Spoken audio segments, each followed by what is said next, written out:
Good morning, students. I myself, Rajesh Kumar Mishra. I want to teach mathematics of class 8th. The chapter name means 13th chapter. The chapter is Introduction to Graph. तो आज हम लोग 13th chapter start करेंगे जिसमें graph के बारे में study करेंगे कि how to prepare a graph and how to solve the questions on graph paper. So see here, there is a graph paper as you see here on board. Now, as you know, on the graph, if you want to represent any point on graph paper, first of all, we must to know about plane. So here, Cartesian plane. There are two axes, x-axis and y-axis. See here.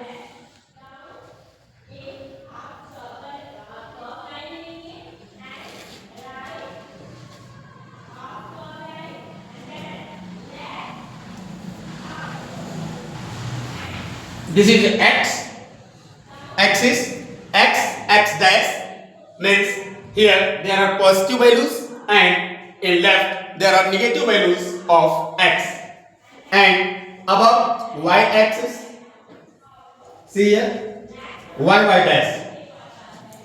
ये दो axis हैं, दोनों एक दूसरे को जहां पे intersect करते हैं उस पॉइंट को हम कहते हैं origin, O. Clear? Now see here there are some lines. कुछ लाइनें आपको बोल्ड दिख रही होंगी, कुछ लाइनें नैरो दिख रही होगी.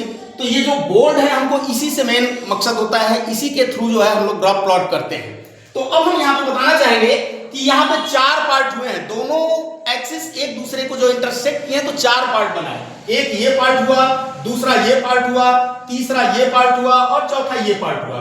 तो इस पार्ट, चार जो पार्ट बनते हैं इसको हम कहते हैं क्वाड्रेंट. इसको हम कहते हैं क्वाड्रेंट. तो ये फर्स्ट क्वाड्रेंट हुआ, ये सेकंड क्वाड्रेंट हुआ, ये थर्ड क्वाड्रेंट हुआ और ये हमारा फोर्थ क्वाड्रेंट हुआ. तो आप लोग जानते होंगे कि जो फर्स्ट क्वाड्रेंट होता है इसमें x की वैल्यू पॉजिटिव होती है, साथ ही y की वैल्यू पॉजिटिव होती है. मींस यदि कोई भी पॉइंट दिया गया है, suppose that there are given point 2 3, ये पॉइंट दिया गया है 2 3. अब हम देख रहे हैं कि 2 3 दोनों पॉजिटिव हैं. अब यहाँ पे x एक्सिस जो फर्स्ट नंबर होता है ये x एक्सिस पे रिप्रेजेंट किया जाता है और जो सेकंड नंबर होता है वो y एक्सिस पे रिप्रेजेंट किया जाता है. तो फर्स्ट ऑफ ऑल 2 दिया गया है तो हम यहाँ पे 2 ले लेंगे, 1 and 2, ये हो गया 2. अब 3 है, 3 मींस y एक्सिस पे 3 वैल्यू आनी चाहिए. सपोज दैट यहाँ पे 3 आ रहा है तो इस लाइन को हम आगे की ओर प्रोड्यूस करते हैं और इस लाइन को आगे की ओर प्रोड्यूस करते हैं. दोनों एक दूसरे को जहां पे इंटरसेक्ट कर देंगे वही पॉइंट होगा 2 3. तो इस प्रकार से हमने देखा कि 2 3 हमारा यहां पे रिप्रेजेंट हो रहा है, यानी ये फर्स्ट क्वाड्रेंट में है. इसी प्रकार से यदि हम ले ले वैल्यू -2 and 3. अब यहां पे हम देखेंगे कि -2 यहां पे आ रहा है और 3 ऊपर आ रहा है, तो यहां पे ये जो वैल्यू आएगी हमारी ये हो जाएगा -2 3. तो इसको हमने देखा, ये सेकंड क्वाड्रेंट होगा. ठीक इसी प्रकार से अगर दोनों निगेटिव वैल्यूज हैं, मींस x और y दोनों ही वैल्यू अगर निगेटिव हैं तो थर्ड क्वाड्रेंट में आएगा.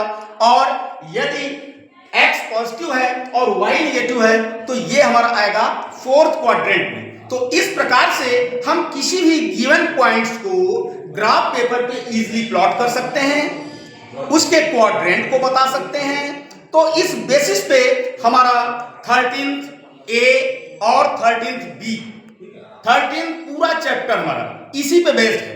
इसी ग्राफ पेपर के हेल्प से हम इसको सॉल्व करेंगे. तो आप लोग इसके लिए, मैं जहां तक समझ पा रहा हूं कि आप लोग ग्राफ पेपर लिए होंगे, अगर नहीं लिए तो ग्राफ कॉपी ले लीजिए. उस ग्राफ कॉपी पे इस 13 चैप्टर के सभी क्वेश्चंस को आपको सॉल्व करना है. तो इस प्रकार से कोई भी पॉइंट दिया गया है उसको रिप्रेजेंट करना, उसके क्वाड्रेंट को बताना, या उन पॉइंट्स के थ्रू अगर कह दिया गया ग्राफ प्रिपेयर करिए, सपोज दैट यहां पॉइंट आ गया, यहां पॉइंट आ गया, एक पॉइंट मान लेते हैं यहां पे आ गया है. अब इसको ग्राफ के थ्रू जो है दिखाना है हमको, तो हम इसको ऐसे और ऐसे जो भी पॉइंट्स रहेंगे उन पॉइंट्स को एक दूसरे से मिला देंगे. इस प्रकार से ये हमारा ग्राफ प्रिपेयर हो जाता है. तो अब बहुत ही इजीली आप लोग पूरे के पूरे चैप्टर को मींस 13 चैप्टर को बहुत ही इजीली सॉल्व कर सकते हैं। तो आप लोग 13 चैप्टर में जो भी क्वेश्चंस हैं सभी क्वेश्चन को आप लोग सॉल्व करिए।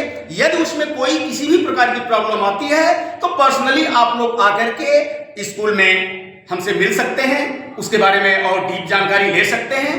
और इस प्रकार से अब आपको ये चैप्टर कंप्लीट करना है और नीट के अकॉर्डिंग मैं कुछ क्वेश्चन का सॉल्यूशन भी आप लोगों को भेज दूंगा, आप लोग इसको कंप्लीट कर दीजिएगा। Thank you, that's all.